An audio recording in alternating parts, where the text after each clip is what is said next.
Hey, good afternoon, everyone. It is the 30th of June, 2021. The end of the month is upon us, and we have no trading on Mondays. We have to take that into account. The 4th of July is coming up, so are we going to see fireworks? Well, I'm kind of hoping to take a look at this and see kind of what's going on. Before I get into any of this, of course, as you all know, this is not financial advice. I'm not your financial advisor. You're responsible for your own trades, managing your own risk, doing your own research, and I'm just giving my opinion on the market. So let's go ahead and take a look at the charts here. I'm going to take a look at NASDAQ. I'm going to take a look at the S&P, and I'm going to take a look at Bitcoin. So let's start with the S&P. So take a look at the S&P. I'm just looking at SPX here. We're looking at this from a high time frame. A high time frame, assuming this correction completed. All right. So again, I'm starting from kind of an empty chart. Just putting this together, looking at this as an A, a B, and an extended C to finish that move. All right, so let's just all agree for a moment that was the completion of a correction. All right, so I've got a couple alternates here that I want to kind of go through. But first off, there's one thing that we do have to pay attention to. We've talked about this before. This looks like a correction here. This looks like a correction here. This looks like an obvious correction of sorts here. All right, so I want to just talk through those for a moment. So this is on SPX. I believe we've got a little ABC here. We didn't create a new low here, so I believe this is a 1-2. Okay, I believe this is a 1-2. All right, so that's important. That's important that we identify this as a potential 1-2. We didn't create a new low, and it looks like we've got, good push up and a pullback. All right, so this looks good here. And also this guy right here looks like a 1-2. 1-2. All right, so let's just measure it just really quickly here.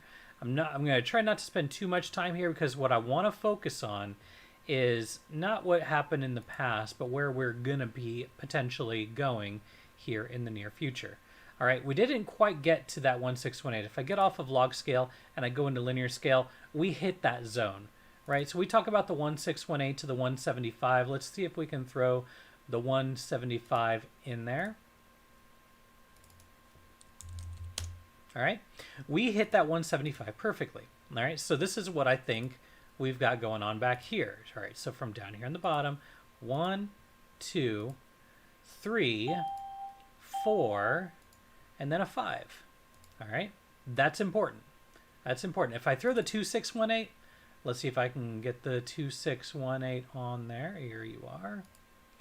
That guy right there didn't quite hit that algo target, but I believe that was the completion of that wave 5. All right, let me see if I can change the degree on this. I'm going to change the color on it just a little bit as well, just to kind of match the overall trend, because I believe that this here is a pullback to wave 2.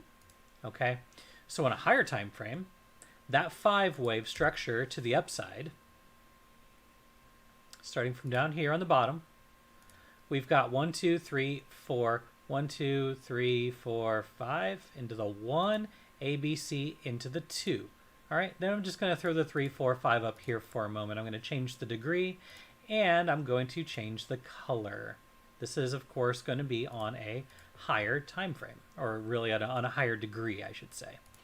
All right, from down here, this wave 2 to wave 3, you can call that a good wave 3, because we've got a little 1, 2, 3, A, B, C into the 4, and then you can count that 5 waves up into this 3. Not going to get into that subdivision. Not really interested on that. But I believe that we've got a good case for a good move here. Now, the bigger question here is, I think we're finishing wave 3 now.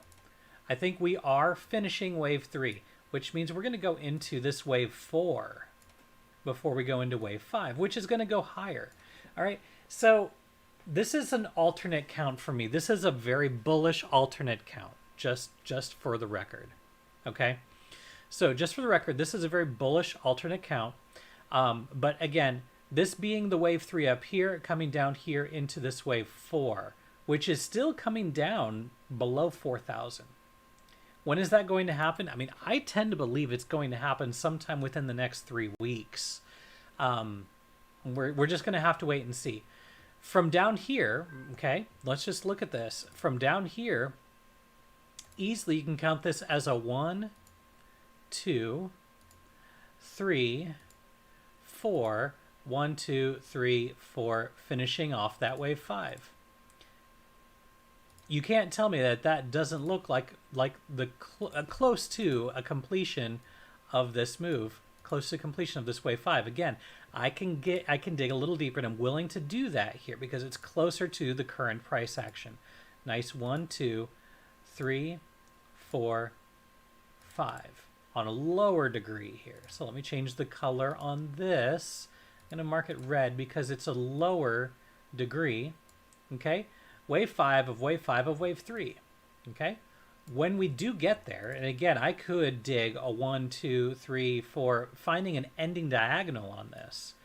I'm not going to dig too deep into this, but again, you can't tell me that this doesn't look like it's running right up against some resistance here, and we've got a little channel right here. So are we going to get a little thrust up to 43? I mean, that's very possible that we can get that thrust up, but it wouldn't surprise me one bit for us to count this as a 1, 2, 3, 4, and then finishing that wave 5, wherever this finishes in the next couple days.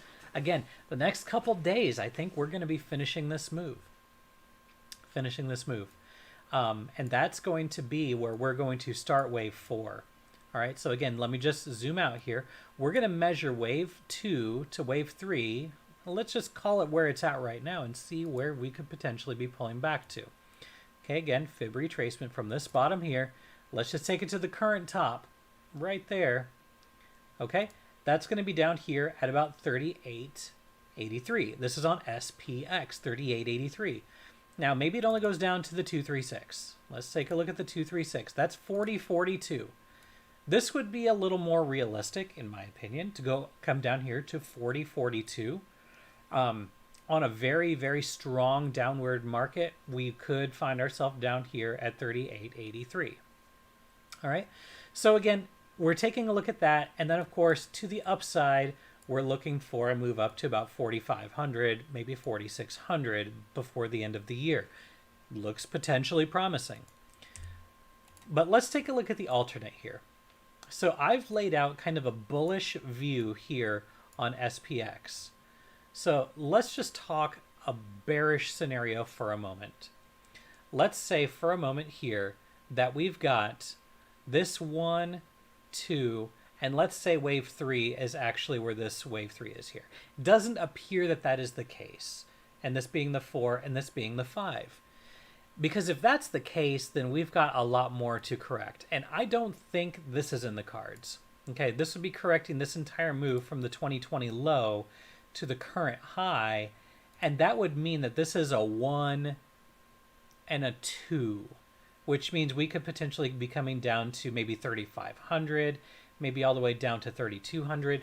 I don't think that's in the cards, right? That would be kind of an alternate count, right? My alternate count would be this being a wave 1 and then a wave 2 down here to the 50, and then we of course have much higher to go, 3, 4, 5. This is an alternate count. I don't see this as being realistic. So let's just clarify. I don't see that as being realistic. So I'm going to mark that in gray. I don't see that as being realistic coming down here. I would see more along the lines of coming back down, retesting 4,000, and then we go up from there. That's my opinion on SPX on a higher time frame. Again, I'm looking at a daily here. Okay, looking at the daily.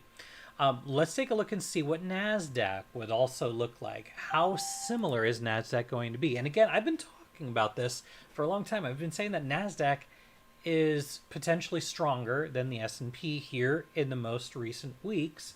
And so let's just take a look at NDX. Taking a look at NDX here. All right, so we're looking at NDX. Let's see here. Let me see if I can get this in. All right, so from down here, I'm going to count this as wave 1 and this as wave 2. Okay, so again, we're looking from the lows here, and I can count a 1, 2, 3, 4, 5 here into the 1. Then I've got 2 right here. Okay, and again, I think wave 3 is finishing. I think wave 3 is almost done. We go into wave 4 and then up to wave 5. So again, I think we're finishing this wave. I really do. So from down here, 1, 2, 3, 4, then up to wave 5 on a lower degree. All right, let me just make sure that I've got this. I'm going to change the colors on this guy just a little bit here. Looks like we're getting a little bit of a pullback in the markets. That's perfectly fine. I'm okay with that. So the bigger question here, did we violate this low? Well, let's just go ahead and wick it off, and just to make sure that we're not violating any rules here. If this is the 1, all right, so we'll just go ahead and make sure that we've got the top on that guy, and we do. All right, and let's just check the bottom down here. And we did not. Technically, we didn't. We came pretty darn close, but we didn't violate that that high for that first wave. So we're still okay. We're still okay to count this as a 1, 2, 3, 4. And again, we're working on finishing this move here. Working on finishing that wave 3. Maybe it's done. Maybe that wave 3 is done. I tend to believe that it probably is. But in this case, now I'm to the point now where I don't believe that NASDAQ has a whole lot more upside left. I think we're going to see that, you know, people are calling it the rug pull. You know, people are like, yep, we're gonna go down. We're going doom, and I don't think doom is the right word to use here. But my main for NASDAQ is not as prosperous as the S&P. So my main for NASDAQ, assuming that we topped out, taking a look for this to come back here to the 50 or the 618, that's going to be potentially to 10.6, right? This is on arithmetic scale. If I put this on log scale, you know, potentially we've got, you know, 12.1 to 10.8, you know, potentially some seriously lower levels. And I'm thinking that this if it does happen, I mean, we could talk about by the end of July, potentially for NASDAQ to see prices down here in this range. I'm just going to mark that out right there, somewhere between 10.9 and 12.2. That's where I think that we could potentially be heading. Yes, we did have a good retest here. You know, we had our resistance here, a good retest of that as support. It worked out pretty well. But I think that it's possible that we could be seeing prices coming back down here to this area. And that would be the 382 on arithmetic, assuming that we've topped out. Big assumption there, right? Assuming that we've topped out. Nonetheless, I think we've got downside. I think that we are at the point of maximum financial risk in the markets. I wouldn't suggest new money, at least significant new money, going into the market right now. We're literally at all-time high, and that's not a great place for new money to be entering. So just kind of keeping that in mind, that I'd be waiting for a significant pullback, which again, you know, it looks like, you know, we've got NASDAQ currently pulling back on lower time frames. We've got S&P, it's kind of hanging out there. Russell looks okay. But it does look like that we've got a rug pull that is potentially upon us. I would say that it's imminent. I'm not going to talk too much about implied volatility on out of the money options right now, but we're at that point of maximum financial risk. I'm not saying don't invest. I'm not saying, you know, to do one thing or the other. You're responsible for your money. I'm just saying what's in my mind right now, where I think that things could potentially be heading. Let me take a look at our good friend Bitcoin, which we haven't looked at Bitcoin in a while now. So I want to take a look at Bitcoin on a higher time frame, right?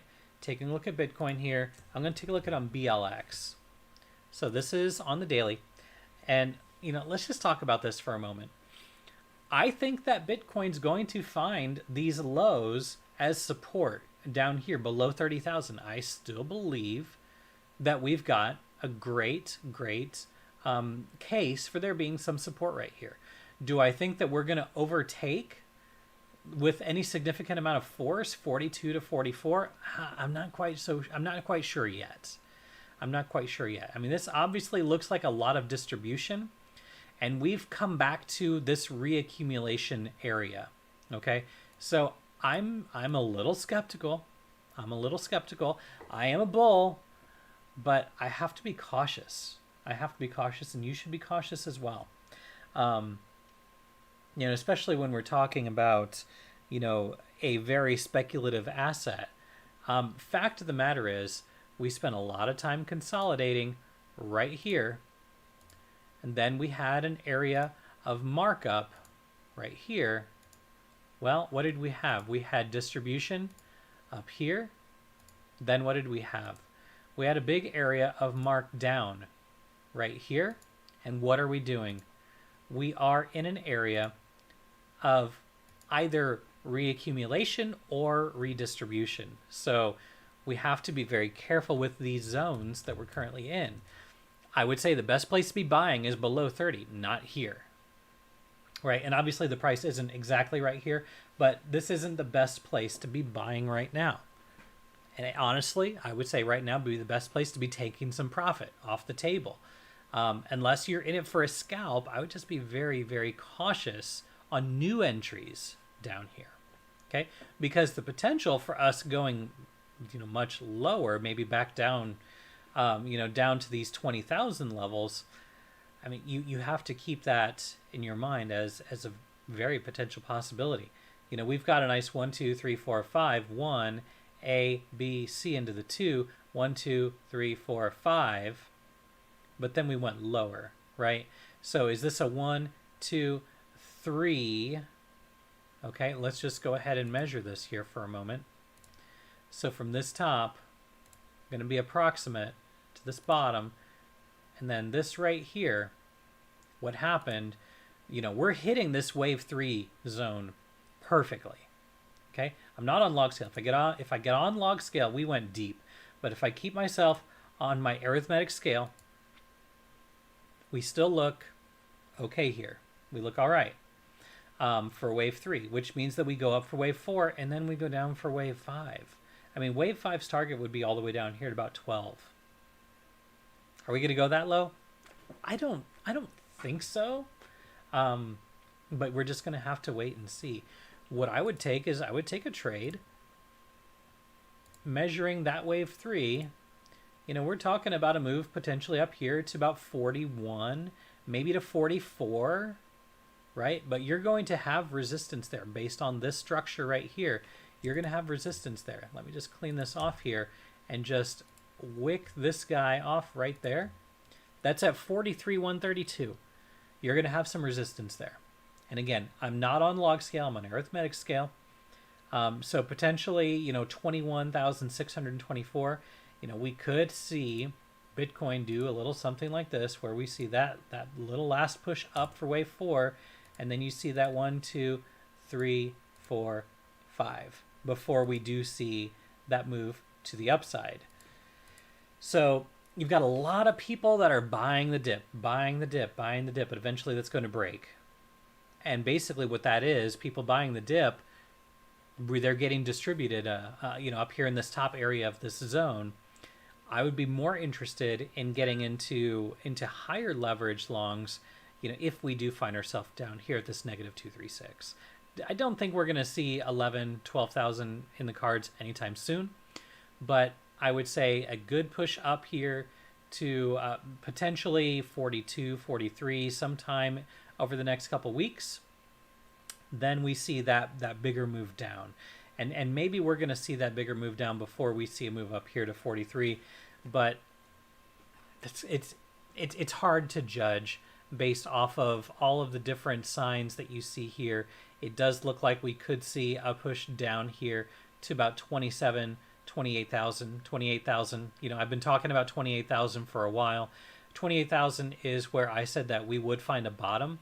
So are we going to see that move down to 28 before we see that move up to 43? It's very possible. But ultimately, when we get up to that 42, 43 mark, I would be going short, taking it down here to about 21. Okay? and I would take it down there before you talk about moving up. So I believe we're going to see some down, through October, and then we're going to see another cycle moving ourselves up. So I would say be very cautious through October, and then from there I think it's going to be fine. It's just going to take time to get there. Take it one day at a time. I don't see any questions in the YouTube chat, but if you do have any questions, BitDoctor.org, find yourself access to our Discord server. If this video did help in any way, shape, or form, you know the deal. Like, subscribe, share, all the good stuff. And of course, wherever you are in the world, I hope you're having a good day, a good night, and a good